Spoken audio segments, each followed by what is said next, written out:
La formation est très pertinente parce qu'elle nous permet de concevoir qu'il n'y a pas une grande différence entre un projet pédagogique et un projet entrepreneurial, que ça ne nous demande pas une surcharge de travail et qu'à travers un projet entrepreneurial, on peut intégrer facilement plusieurs matières scolaires. La formation m'a permis d'exploiter au maximum un projet entrepreneurial pour ne pas oublier, parce que, veux pas, on commence un projet, on est aussi emballé que les enfants, donc on a le goût d'aller à l'essentiel puis d'aller le plus rapidement possible, mais là, pour ne pas rien oublier puis voir vraiment tous les points, toutes les compétences qu'on pourrait voir avec les enfants.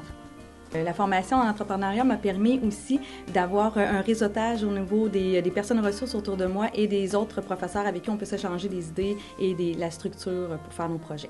Bien, pour moi, la pertinence de ce projet-là, dans le cadre de la pratique au niveau de l'école, de mon stage, ça m'a vraiment appris à toucher une autre clientèle, à travailler avec d'autres types de personnalités qui sont pas dans l'excellence, qui sont à leur rythme, à leur niveau. Ça m'a appris justement à mieux les comprendre, à mieux les aider, à travailler avec eux autres, puis à voir que l'entrepreneuriat, ça peut se mettre à tous les niveaux et non juste soit avec des élèves qui performent ou en enrichissent ou quoi que ce soit.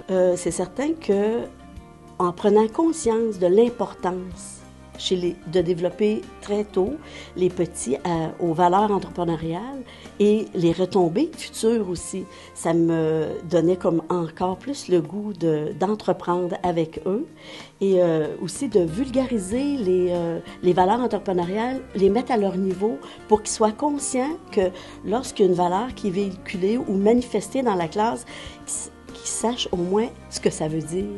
Et, par exemple, l'autonomie, pas juste de mettre des élèves en contexte de développer leur autonomie, mais qu'ils sachent que quand ils sont en train de faire telle action, ils sont autonomes, ne serait-ce que cette valeur-là. Mais les dimensions que je développe le plus auprès de ce projet, c'est justement l'approche par projet auprès des élèves.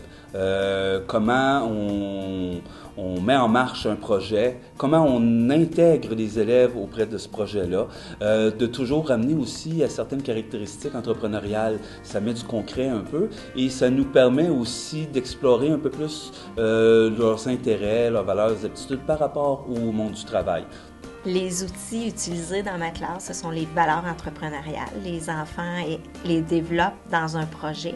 Puis ce que je trouve magique, c'est quand ils sont capables de me dire « Oh, moi, cette qualité-là, c'est ma force », tandis que j'ai davantage à travailler sur celle-là.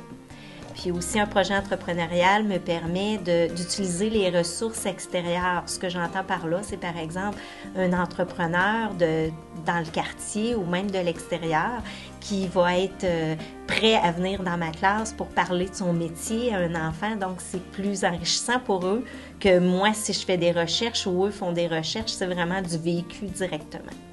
Suite à la formation, il y a des outils qui étaient plus pertinents pour travailler avec les petits, dont les qualités entrepreneuriales.